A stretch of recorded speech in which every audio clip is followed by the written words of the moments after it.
ನಾನು ಅಡಿಗೆ ಮಾಡುತ್ತಿರುವಾಗ ಸಂದರ್ಭದಲ್ಲಿ ಕಾಯಿ ತುರಿತಿದ್ದೆ. ಆಗ ಗ್ರೈಂಡರಲ್ಲಿ ಆಕಸ್ಮಿಕವಾಗಿ ನನ್ನ ಕೈ ಸಿಲುಕಿಕೊಂಡಿತ್ತು. ಆಗ ಜೋರಾಗಿ ಕಿರಿಚಿದೆ. ಆಗ ನನಗೆ ಸ್ವಿಚ್ ಆಫ್ ಮಾಡಲಿಕ್ಕೆ ಆಗಲಿಲ್ಲ. ಆ ಹುಡುಗ ಓಡಿ ಬಂದು ಸ್ವಿಚ್ ಆಫ್ ಮಾಡಿದ್ದಾನೆ. ಅವನ ಆಚೆ ಹೋಗ್ತಾ ಇರುವಾಗ ಅವನು ವಾಶ್ರೂಮಿಗೆ ಅಂತ ಹೋಗ್ತಾ ಇದ್ದಾನೆ. ಒಂದು ದೊಡ್ಡ ಒಂದು ಅವಘಡ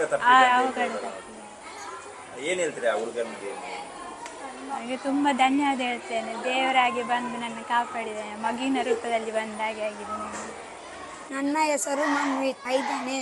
ಅದು ನಾನು ಟಾಯ್ಲೆಟ್ಗೆ ಹೋಗುವಾಗ ಅಲ್ಲಿ ಏನೋ ಒಂದು ಶಬ್ದ ಬಂದಿತ್ತು.